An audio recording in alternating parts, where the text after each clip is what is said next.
লাখো কোটি শুকর যে মহান মনিব, যে মহান মালিক আমাদের প্রতি বড় এহসান করে দয়া করে আজকে জুমার দিনে জুমার নামাজ আদায় করার জন্য তারপরে সমবেত হওয়ার সুযোগটুকু নির্ণয় করলেন। কালিমাতুর শুকর আদায় করে আমরা পড়ে নিচ্ছি আলহামদুলিল্লাহ।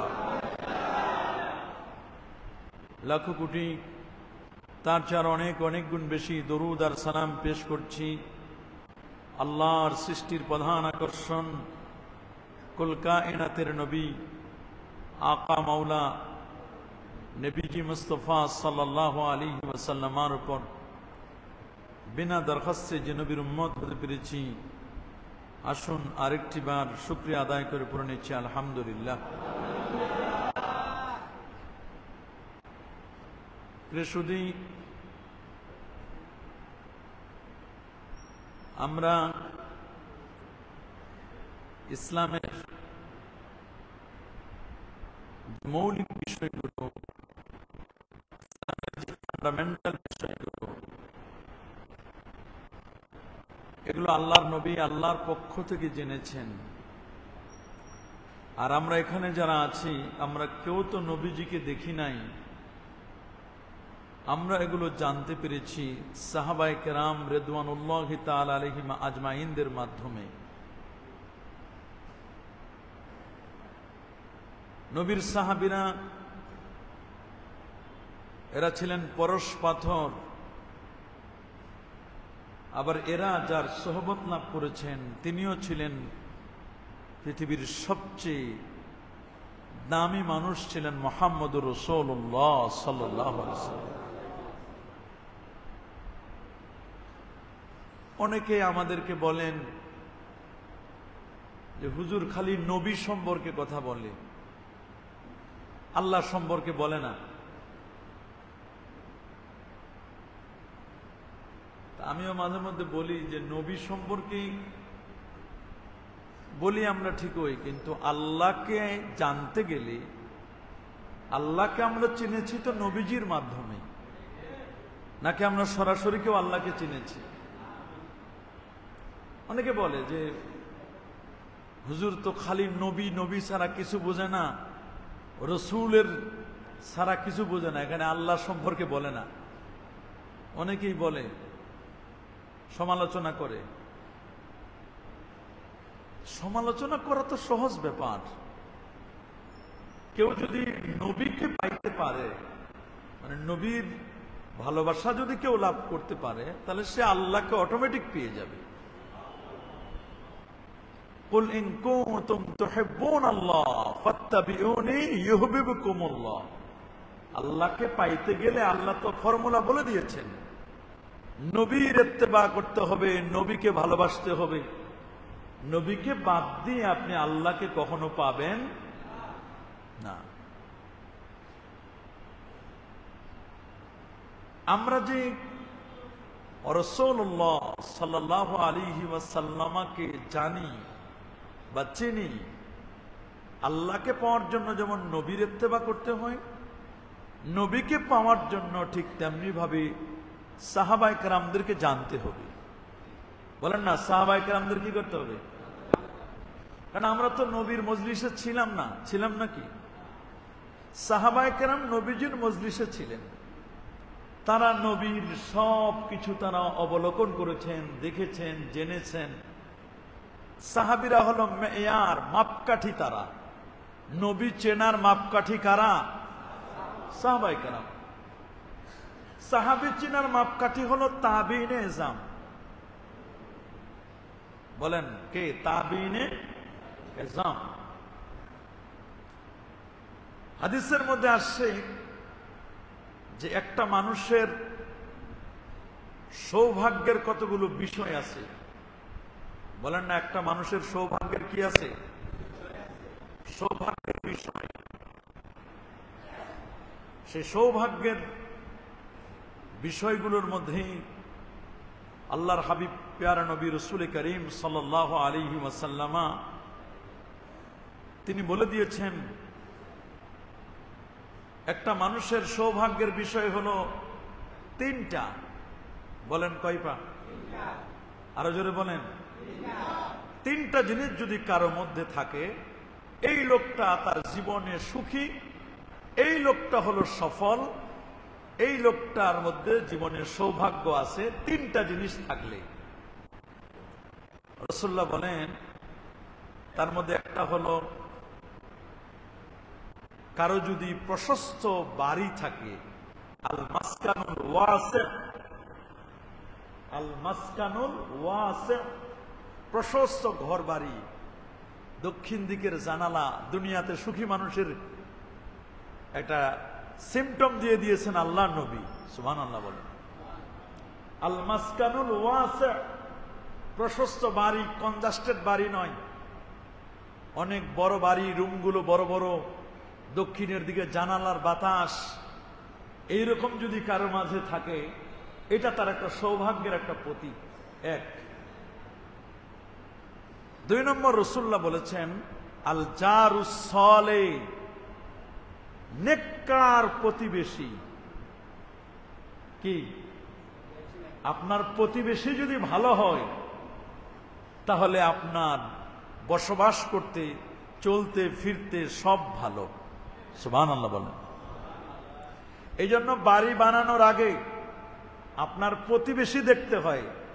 আল জার কাবলা দার।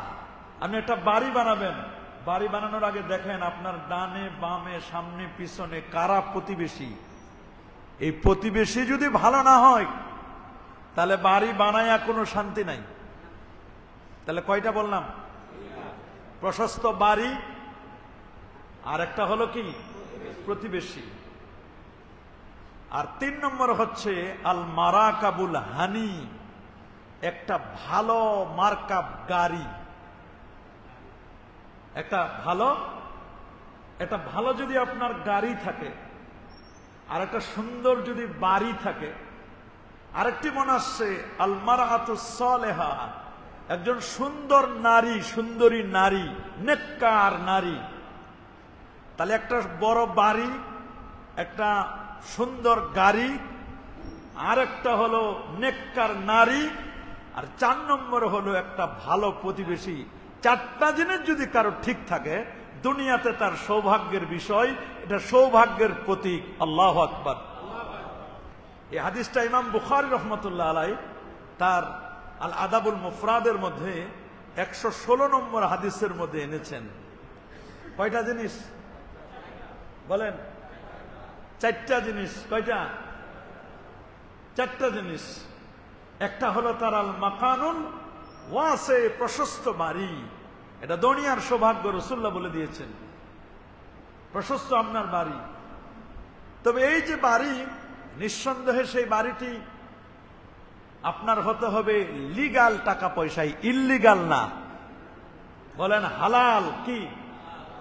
তা আপনি অন্যায় করে, চুরি করে, ডাকাতি করে, আপনি রাহাজানি খুন খারাপি করে, মানুষের প্রতি জুলুম করে টাকা পয়সা এনে পাইলিং করে ডুপ্লেক্স বাড়ি করলেন, আর এই বাড়িটা আপনার সৌভাগ্যের কোনোদিন প্রতীক হবে না। কি বলেন? হবে নাকি? কোনোদিন সৌভাগ্যের প্রতীক হবে না।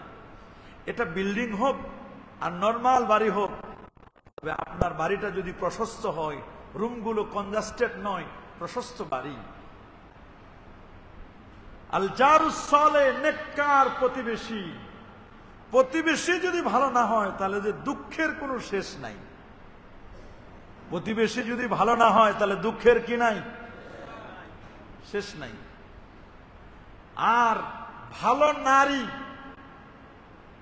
নেককার সালেহ নারী, এই দুনিয়াতে যদি আপনি চলতে চান, একজন নেককার সালেহ নারী না হলে, আবেদা সালেহা নারী না হলে, দুনিয়াতেই একটা জাহান্নাম। বলেন দুনিয়াতেই কি? যত টাকা পয়সা ইনকাম করেন, বাসায় এসে যদি শান্তি না পান, ওই টাকা পয়সার কোনো দাম নাই, ওই গাড়িরও কোনো দাম নাই যদি নারী ভালো না হয়, ওই বাড়িরও কোনো দাম নাই যদি নারী ভালো না হয়।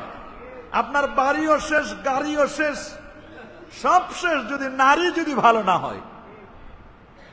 নারী যদি ভালো না হয়, এই জন্য নবীজি বলছেন যে তোমরা যদি জিজ্ঞেস করো যে আচ্ছা এই লোকটা কেমন, এই লোকটা ভালো না মন্দ, এটা নির্ভর করবে তার স্ত্রীকে জিজ্ঞেস করে স্ত্রী কি বলে।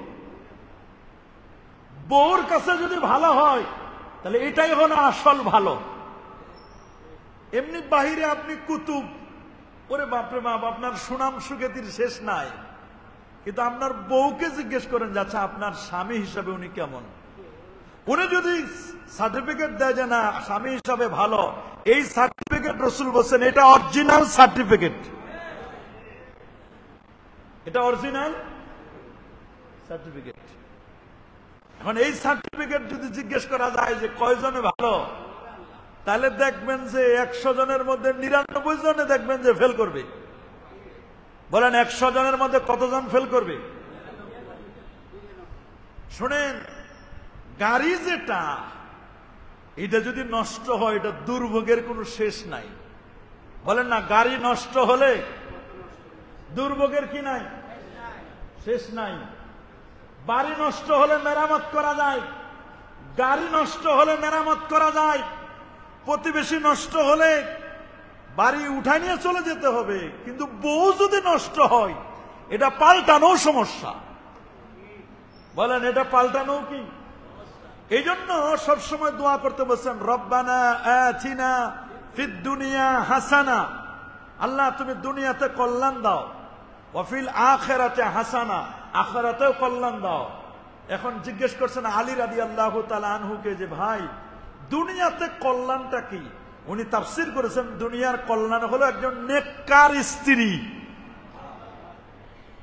বলেন একজন নেককার স্ত্রী, ভালো একজন স্ত্রী, আর এটার উপর ডিপেন্ড করবে বাকি সব, পরিবার পরিজন। নেপোলিয়ান বলেছেন give me a good mother I shall give you a good nation, আমাকে একটা ভালো মা দাও, আমি তোমার একটা ভালো জাতি উপহার দিব। ভালো জাতি যদি বানাতে চান তাহলে আপনার বউটাকে ভালো হতে হবে। নামাজের মধ্যে যদি ভুল হয়, ওয়াজিব ছুটে যায়, তাহলে নামাজটা সহজ সেজদা দিলে 2 রাকাত, তাশাহুদের পরে 2টা সেজদা দিলে নামাজ ঠিক হয়ে যাবে। কিন্তু বিয়ের ক্ষেত্রে যদি বউ চয়েস করতে কেউ ভুল করে, সহজ সেজদা দিলেও কাজ হবে না। ওই জায়গায় যদি সহজ সেজদা দেন তাহলে কি হবে না? বড় কঠিন জিনিস। এই জায়গায় যেন কেউ ভুল না করে, আল্লাহ নবী এর জন্য বলেন তুনকাহুল মারআতু লিআরবাইন, একজন নারীকে 4টা জিনিস দেখে বিয়ে করতে হয়। তার সৌন্দর্যও দেখতে হবে, রাসূলুল্লাহ বলেছেন, তার বংশ দেখতে হবে,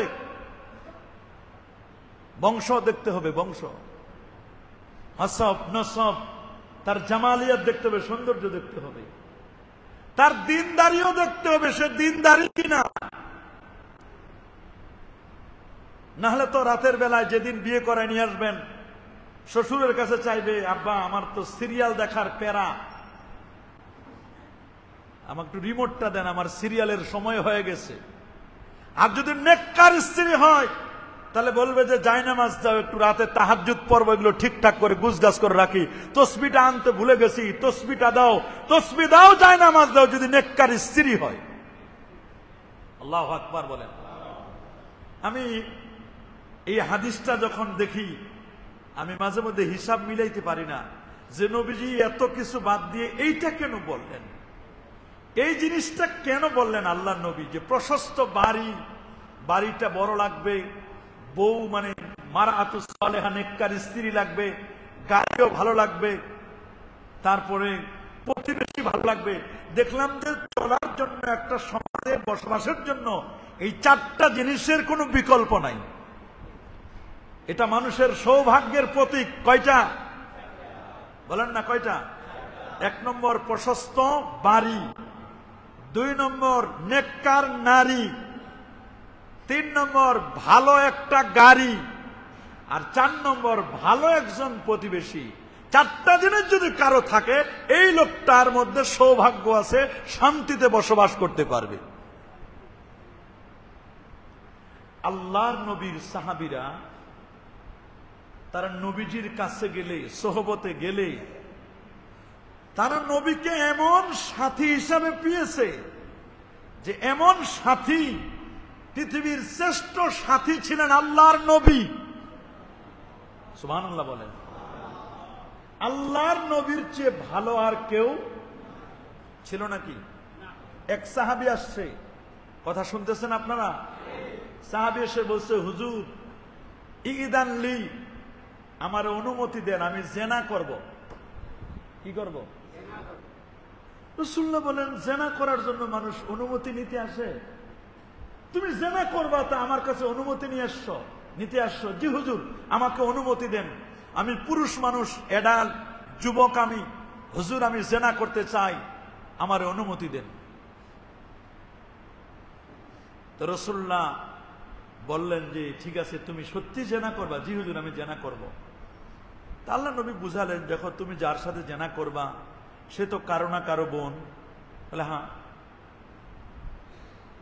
সে তো কারো না কারো হয়তোবা বিয়ে হলে সে মাও হতে পারে, কারো না কারো সে কন্যা। আচ্ছা বলো, তোমার মার সাথে তোমার কন্যা বা তোমার বোন, এদের সাথে যদি কেউ জেনা করতে চায় তোমাকে কেমন লাগবে? নবীজি বুঝালেন। নবীজি কিন্তু আমরা হলে প্রথমে আগে পিটাই লইতাম, যে না আগে পিটাই লই, মারটা দিয়ে লই আগে, তারপর ওর শায়েস্তা করবো। জেনা করতে আসছো, আমার কাছে অনুমতি নিতে আসছো। নবীজি বুঝালেন, সাহাবী লোকটি বুঝলেন।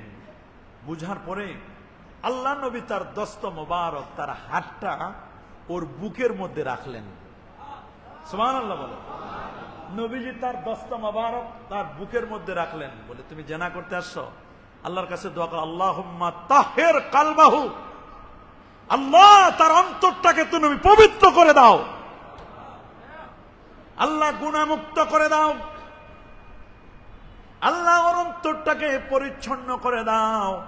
আল্লাহ নবী ওই সাহাবীর বুকের মধ্যে যে হাতটা রেখে দিলেন, লোকটির বুকে হাতটা রাখার কারণে তিনি বলেন, আমি যতদিন বেঁচে ছিলাম, যতদিন পর্যন্ত আমি হায়াত পেয়েছি, কোনোদিন আমার মনটা চায় নাই আমি চোখটা উঠাইয়া কোনো নারীর দিকে আমি তাকাই। শুধু তাই না রে, নবীর সোহবত, নবীর ভালোবাসা, নবীর সাথে যে কিছু সময় আমি কাটিয়েছি, এই কিছু সময় কাটাবার কারণে আল্লাহ নবীর কাছে আমি অনুমতি চেয়েছিলাম, হুজুর আমি অন্যায় করব, পাপের কাজ করব, জেনা করব গো নবীজি। আল্লাহ নবীজি আমার বুকের উপরে হাতটা রেখেছেন। এই হাতটা রাখার কারণে আমি যখন পৃথিবী থেকে বিদায় হয়ে যাচ্ছিলাম, ইন্তেকাল করছিলাম, আমার কাছে মনে হচ্ছে আল্লাহ নবী মনে হয় আমার বুকের উপরে হাতটা এখনো রেখে দিয়েছেন। আমি আল্লাহ নবীর হাত মোবারক, দস্ত মোবারকের ছায়াটা, নবীজির হাতের শীতলতা, এটা আমি কেমন যেন ইন্তেকালের আগ পর্যন্ত আমার মনে হচ্ছে, ইন্তেকালের আগ পর্যন্ত আমি নবীর দস্ত মোবারকের শীতলতা আমি উপলব্ধি করেছি। কেমন নবী, কেমন নবী যে আসছে জেনা করার জন্য অনুমতি নিতে, সেই নবী তার বুকের মধ্যে শুধু হাতটা রেখে দিয়েছে। বাবা দেখুন, আপনি চিন্তা করে নবীর হাতের ছোঁয়ার বদৌলতে দেখবেন তার এমন হয়ে গেছে। আল্লাহু আকবার। একজন আল্লাহর ওলির কাছে আসছেন একজন লোক, হুজুর আমার মদ খাওয়ার অভ্যাস। কি খাওয়ার অভ্যাস? হুজুর আমি মদ ছাড়তে পারি না, আমি মদ ছাড়তে পারি না। শাহ সফি আবু জাফর মোহাম্মদ সালেহ রহমতুল্লাহ আলাইহি তিনি বলেন, বাবা মদ ছাড়তে পারো না, তওবা করো। হুজুরের হাতে হাত রেখে তওবা করলেন। তওবা করার পরে লোকটি, হুজুর তো বরিশালে, উনি তো পিরোজপুরি, উনি তো উনার দরবারে আছেন, আমি যদি 3 মাস হয়ে গেছে হুজুরের কাছে বায়াত নিয়েছি, ভয় হক্কানি যদি আলেম হয় রে বাবা, তারাও যদি মানুষদেরকে বলে এটা করবে না, দেখবেন কে যেন বাধা দিবে, পিছন দিক থেকে কে যেন বাধা দিবে। এগুলো বললে তো বলবে আপনারা ক্যাম্বাসার করেন, এই কথা বলেন, অমুক বলেন, অমুক বলেন, দোষের তো কোনো শেষ নাই। এখন যুবকরা তো এগুলো মানতে চায় না, এগুলো বিশ্বাস করতে চায় না। যার জীবনে ঘটেছে বাবা তিনি বলতে পারবেন, সবাই এটা বলতে পারবে না, সবাই এগুলোকে মেনেও নিবে না। বলেন, সবাই এগুলো মেনেও নিবে না, সবাই এগুলো মেনে নিবে না, সবার বুঝে এগুলো আসবেও না। দেখেন আরেকটা সাহাবী, আরেকজন সাহাবীর কথা বলি, তার নাম হযরতে ফুদালা। নাম কি? হযরতে ফুদালা রাদিয়াল্লাহু তাআলা। তখন তিনি মুসলমান হন নাই, তখন তিনি সাহাবী হন নাই। আল্লাহ নবী মক্কাতুল মুকাররমায় খানায় কাবার চতুর্দিকে নবী তোয়াফ করতেছেন। নবী কি করতেছেন? ফুদালা মনে মনে সিদ্ধান্ত নিলেন, মুহাম্মদ যখন তোয়াফ করে আমিও তার পাশাপাশি গিয়ে আমি তোয়াফ করবো। সে মনে করবে আমার সাথেই তো তোয়াফ করতেছে, ভালো মানুষ খারাপ কি? ফুদালা মনে মনে সিদ্ধান্ত নিলেন, একটা তরবারি সুন্দর করে ভালো করে সাইজ করে বগলের মধ্যে সাইড করে সুন্দর করে বেঁধে নিলেন। কাপড় চোপড় পরে টনে নবীজির সাথে তোয়াফ করতেছেন। মাকাম ইব্রাহিমের সামনে যখন আসলেন, নবীজি বলেন, ফুদালা তোমার মতলবটা কি? কি হয়েছে তোমার? না না, কি হয়েছে আমার? বলো তোমার মতলব কি? তুমি মনে হয় অন্য কোনো চিন্তা করতেছ। ফুদালা বললেন, না মুহাম্মদ, কিছুই চিন্তা করি না। বলে, তুমি যে তোমার গায়ের মধ্যে, তোমার দেহের মধ্যে যে তরবারিটা লুকায় নিয়ে আসছো আমাকে মারার জন্য চিন্তা করছো, আমি রাসূলুল্লাহকে মারার জন্য চেষ্টা করলেও, চিন্তা করলেও তুমি আমাকে মারতে পারবে না। তুমি মনে করছো খানায় কাবার দরজার সামনে আমাকে মেরে ফেলবে তোমার ছুরি দিয়ে, তোমার তরবারি দিয়ে। সে সাথে সাথে তরবারিটা বের করে রেখে দিয়ে বললেন, হাতটা বাড়ায় দেন। আপনার হাতে হাত রেখে এই কাবার দরজার সামনে হাত রেখে আমি কালেমা পড়ে মুসলমান হয়ে যাব। বলে, আমি যখন তরবারিটা নিয়েছিলাম পৃথিবীর কেউ দেখে নাই, কেউ দেখে নাই, আমার পরিবারের কেউ দেখে নাই। আমি এমন সিক্রেট জায়গায় রেখে দিয়েছি, এটা কেউ বলতে পারবে না। আপনি যদি সত্য নবী না হতেন কখনোই আপনি বলতে পারতেন না। আমার বুঝতে বাকি নাই, আপনার কাছেও আমি মিশি নাই, একটু দূরে দূরে চলেছি, মনে করছি টার্গেট করে আপনাকে মারবো। কিন্তু আপনি কেমনে বুঝলেন আমার মনের খবর? আপনি কেমনে বলে দিতে পারলেন আমি আপনাকে মারার জন্য তরবারি এনেছি?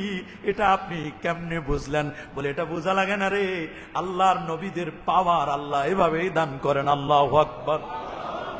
কেমন নবী রে বাবা, কেমন নবী, কেমন নবী, কোন নবী, কোন নবীর উম্মত আপনি একটু বুঝতে হবে। আপনি যতই বলেন নবী নবী নবী নবী করি আমরা, কেন নবী নবী করি? আমার নবীর নিয়ে আমরা কেন এত কথা বলি? কারণ হলো নবী কিয়ামতের ময়দানে, নবী কিয়ামতের দিন আমাদের জন্য সুপারিশকারী হবেন। প্রত্যেক নবী বলবে নফসি নফসি নফসি নফসি, সবাই বলবে নফসি। নিজের টেনশন করবে, নিজের জন্য হয়রানি পেরেশানি করবে। আর আল্লাহ নবী কিয়ামতের ময়দানে উম্মত ছাড়া কিছু বুঝবে না। রব্বি হাবলি উম্মতি উম্মতি উম্মতি। আল্লাহ আমার উম্মতের কি অবস্থা? যে নবী উম্মতের জন্য এত নবী উম্মতের কান্ডারি নবী, আর আমরা সেই নবীর উম্মত হয়ে নবীরে কেন বলবো না? নবীর কথা কেন বলবো না? অবশ্যই বল। ফুদালা তরবারি লুকিয়ে এনেছিল, লুকিয়ে এনে নবীকে মারতে পারে নাই। নবী বলে দিয়েছে, তোমার এখানে বগলের মধ্যে তুমি তরবারি লুকায় আনছো। আল্লাহু আকবার।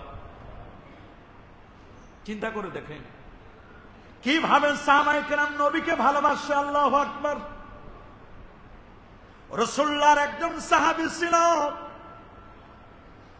নাম তার আবু মাহজুরা আল জুমাহি রাদিয়াল্লাহু তাআলা আনহু। আল্লাহ নবীর 4 জন মুয়াজ্জিন ছিল। কয়জন বলেন না, আরো জোরে বলেন। 4 জন। একজনের নাম হযরত বিলাল রাদিয়াল্লাহু তাআলা আনহু, বিলাল। আরেকজন আব্দুল্লাহ ইবনে উম্মে মাকতুম, অন্ধ দৃষ্টি প্রতিবন্ধী সাহাবী। নবী যখন বাইরে যেতেন, যুদ্ধের ময়দানে যখন যেতেন, যুদ্ধের ময়দানে গেলে হযরতে আব্দুল্লাহ ইবনে উম্মে মাকতুমকে মদিনার ইমাম বানায় দিয়ে যেতেন, দায়িত্ব দিয়ে যেতেন। আব্দুল্লাহ ইবনে উম্মে মাকতুম। 3 নম্বর আব্দুল্লাহ ইবনে যায়েদ ইবনে আব্দুর রাব্বি, ইনিও ছিলেন রাসূলুল্লাহর 3য় মুয়াজ্জিন। 4র্থ মুয়াজ্জিন ছিলেন আবু মাহজুরা আল জুমাহি, আল্লাহ নবীর মনোনীত 4 জন মুয়াজ্জিনের একজন। তার কণ্ঠস্বরটা ছিল সুমধুর, সুউচ্চ কণ্ঠের অধিকারী। সুবহানাল্লাহ। সমস্ত সাহাবীদের মধ্যে তার কণ্ঠটা ছিল দারাজ কণ্ঠ, সুমধুর কণ্ঠ ছিল। আমরণ তিনি মসজিদে হারামের মুয়াজ্জিন হিসেবে দায়িত্ব পালন করেছিলেন। সিয়ার আলামিন নোবালা ৩য় খণ্ড ১১৭-১৮ পৃষ্ঠার মধ্যে, আর তবাকাতুল কুবরা ৬ষ্ঠ খণ্ড ৭ম-৮ম পৃষ্ঠার মধ্যে সেখানে সুন্দর করে তার জীবনীটা আলোচনা করা হয়েছিল। তার নাম প্রকৃত হলো আউস, মধুর কণ্ঠের অধিকারী। এই যুবক সাহাবী হুনাইনের যুদ্ধের পরে তিনি ইসলাম গ্রহণ করলেন। হুনাইনের যুদ্ধের পরে। কোন যুদ্ধের পরে? হুনাইনের যুদ্ধের পরে। কেমনে ইসলাম কবুল করলেন? ইসলাম এমনি এমনি হয় নাই। ইসলাম এমনি কবুল করছে? এমনি কবুল করে নাই। তিনি বলেন, শোনো, আমরা একবার আল্লাহ নবী যখন হুনাইনের যুদ্ধ থেকে ফিরছিলেন, আমরা সমবয়সী 10 জন সঙ্গী সাথী যুবক বের হলাম মুসলমানদের খোঁজ করার জন্য। কয়জন? 10 জন। কিশোর গ্যাং থাকে না, বলেন না, থাকে না? 10-12 জন 15 জন একসাথে ঘুরে। তো হযরতে আবু মাহাজুর আল জুমাহি বলছেন, আমরা এরকম 10 জন ইয়ং যুবক আমরা মুসলমানদের খোঁজ করতে লাগলাম, দেখি তো মুসলমান পাওয়া যায় কিনা, কারা কারা মুসলমান হচ্ছে। তখন ইসলাম কবুল করেন নাই। 10 জন যুবক ইয়ং স্টার খোঁজাখুঁজি করতেছে মুসলমান পাওয়া যায় কিনা। হযরত আবু মাহাজুরা বলেন, মুসলমান না ছিল আমাদের কাছে সবচেয়ে নিকৃষ্ট, নিতান্ত প্রিয়, ঘৃণিত, মানুষের মধ্যে সবচেয়ে ঘৃণা করতাম আমরা মুসলমানদেরকে। কাদেরকে? আমরা ওদেরকে বলতাম বাপদাদার ধর্মের উপর কলঙ্ক লেপন করে তোমরা মুহাম্মদের ধর্ম মানো, তোমরা আমাদের পূর্বপুরুষদের ধর্মে আঘাত এনেছ। মুসলমানদেরকে আমরা সবচেয়ে বেশি খারাপ জানতাম, সবচেয়ে বেশি আমরা নিন্দা করতাম মুসলমানদের। আমরা খোঁজ করতে লাগলাম কোথাও কোনো মুসলমান পাওয়া যায় কিনা, কোনো মুসলমানের দেখা হয় কিনা। এক পর্যায়ে আমরা খোঁজ করতে করতে দেখতে পেলাম জিরাওয়ানা নামক জায়গা, জেরানা মক্কাতুল মুকাররমা থেকে 25.8 কিলোমিটার, প্রায় 26 কিলোমিটার দূরে হলো জেরানা। কি নাম বলেন? জেরানা নামক জায়গা। দেখলাম কয়েকজন মুসলমান জেরানা নামক জায়গায় বসা, এরা নামাজ আদায় করবে। নামাজের যখন সময় হয়ে গেল, দেখলাম তাদের মধ্য থেকে একজন আজান দিল। আজান কি দিল? মুসলমানরা যেখানে অবস্থান করছে আজান দিল। আর আমরা দাঁড়িয়ে দাঁড়িয়ে, আমরা 10 জন কিশোর, আমরা দাঁড়িয়ে দাঁড়িয়ে মুসলমানের আজান আমরা শুনতেছি। মুসলমান আজান আমরা যখন আজান দেয় মুসলমানের মুয়াজ্জিন, আমরা তার আজানটাকে ব্যঙ্গ করতেছি, আমরা ভ্যাংচাইতেছি তার আজানটারে। কিছু যুবক ছেলেপেলে আছে না আজান ভ্যাঙ্গায়? আছে না? আছে না? কি বলেন? আছে না? আজানের সময় কুকুরও চিল্লায়। বলেন না, আজানের সময় কে চিল্লায়? তো বলে কুকুর কেন চিল্লায়? আমাদের ওস্তাদরা বলছে যে কুকুর চিল্লায় এই কারণে, যখন আজান দেওয়া হয় তখন শয়তান বাতাস ছাড়তে ছাড়তে পালায়। ওয়ালাহু দুরাত, সহিহ মুসলিমের হাদিস। শয়তান বাতাস ছাড়তে ছাড়তে যায়, কারণ আজান শুনলে তো শয়তান থাকতে পারে না। এখন তাড়াতাড়ি ভাগার জন্য কথায় ঢুকবে, বলা হচ্ছে কুকুরের পিছনে রাস্তা দিয়ে ঢুকে। বলে না, কুকুরের পিছনের, কখন কুকুরের পিছনে রাস্তা দিয়ে শয়তান ঢুকে তখন কুকুরের কষ্ট হয়, এই জন্য কুকুর চিল্লায় উঠে আজান শুনলে। দেখবেন আজান দিলে কুকুর কি করে? বলেন, আরো জোরে বলেন না। আচ্ছা, এদের মধ্যে একজন যুবকের কণ্ঠস্বর ছিল দারাজ কণ্ঠ, সুমধুর কণ্ঠ, তার নাম আবু মাহাজুরা। আবু মাহাজুরা বলেন, আমাদেরকে যখন ধরে নিয়ে গেল, ডাকলো, আমরা সবাই মুহাম্মদের সামনে গেলাম। তিনি এক এক করে সবার থেকে আজান শুনলেন।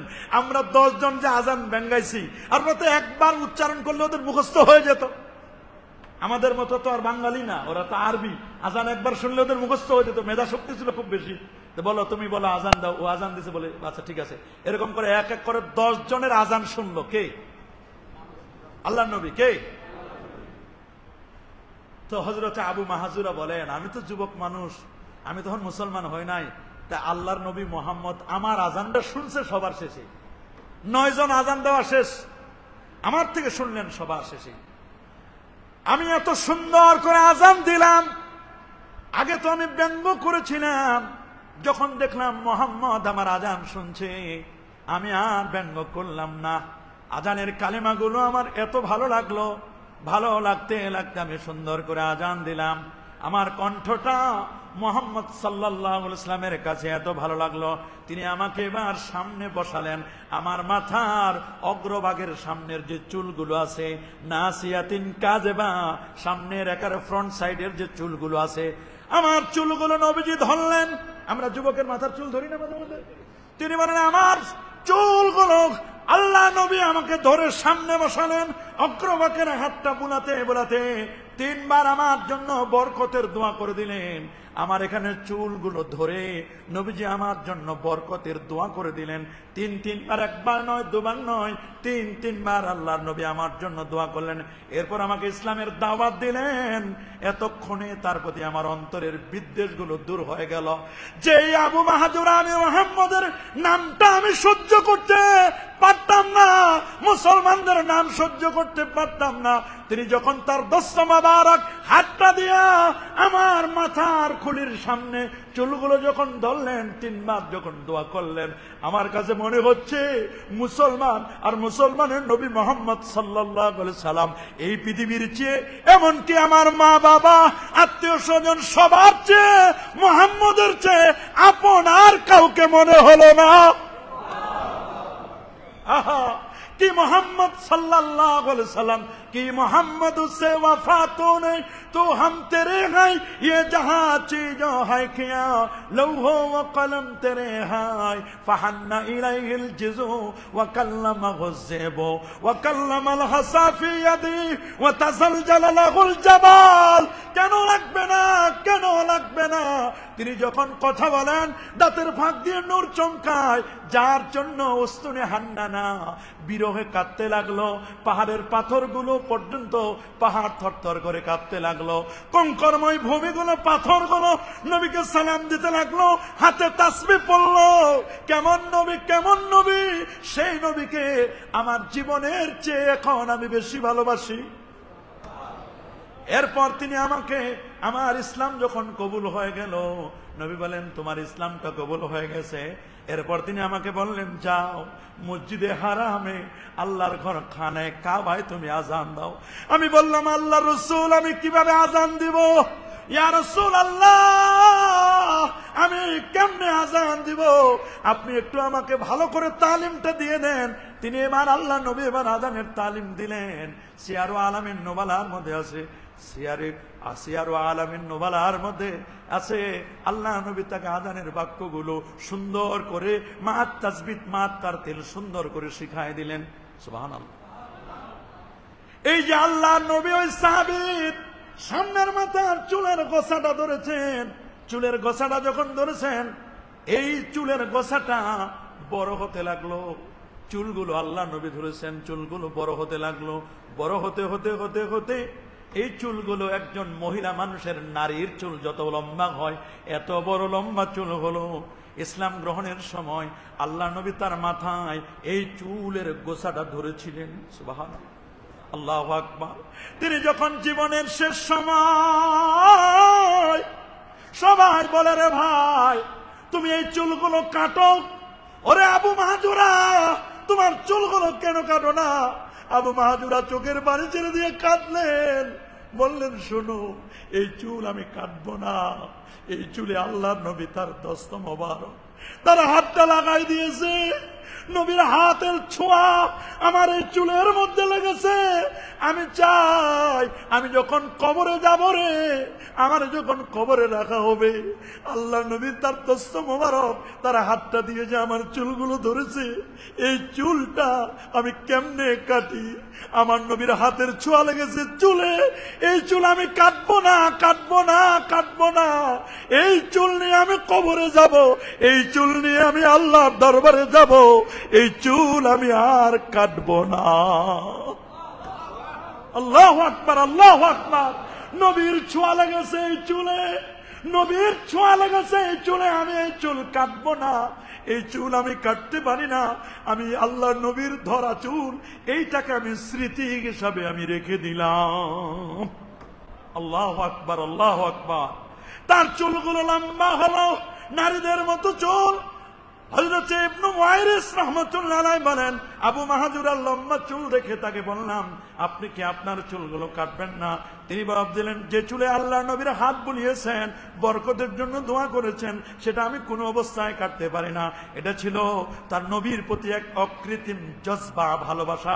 তাহজিবুল কামাল 10ম খণ্ড 197 পৃষ্ঠার মধ্যে এই ঘটনাটি লিখে দিয়েছেন নবী প্রেমী এই মুয়াজ্জিন সাহাবী।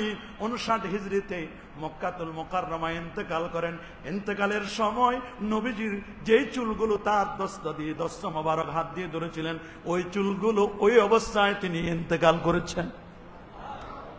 আল্লাহু আকবার, আল্লাহু আকবার। দেখেন মহব্বতটা কেমন, ভালোবাসাটা কাকে বলে, কাকে বলে ভালোবাসা? নবীর মহব্বত আপনি চিন্তা করতে পারেন? আল্লাহু আকবার, আল্লাহু আকবার। আরেকজন সাহাবীর নাম বলবো, জারির ইবনে আব্দুল্লাহ আল বাজালি, ইয়ামানি সাহাবী। কি সাহাবী? ইয়ামানি সাহাবী। ইয়ামানি চাদর ফেলে সির তোলো ইয়া নবী, সব গুনাহের গাফলাতি নিদে ভাঙ্গো ইয়া নবী। আল্লাহু আকবার। ইয়ামানি চাদর ফেলে সির তোলো ইয়া নবী, সব গুনাহের গাফলাতি নিদে ভাঙ্গো ইয়া নবী। আল্লাহু আকবার। কঠিন বিপদে মোরা ইয়া রাসূলুল্লাহ, কঠিন বিপদে মোরা ইয়া রাসূলুল্লাহ। ওগো নবী, আমরা কঠিন বিপদের মধ্যে আছি, ইয়া রাসূলুল্লাহ। ইয়ামানি চাদর ফেলে উম্মতের দিকে একটু তাকাও, উম্মতের কঠিন হাল, উম্মতের কঠিন অবস্থা। ইয়া রাসূলুল্লাহ, ইয়া হাবিবাল্লাহ, উম্মতের দিকে আপনি উম্মতের দিকে রহমতের নজরে তাকাও ইয়া রাসূলুল্লাহ। ইয়ামানি চাদর ফেলে সির তোলো ইয়া নবী, ইয়ামানি চাদর ফেলে সির তোলো ইয়া নবী। নবীকে বারবার আমরা চাই, আল্লাহর হাবিব নূর নবী, আলোকিত নবী, তিনি উম্মতের মায়ায় উপরে উঠলেন না, উম্মতের মায়ায় জমিনে রয়ে গেলেন।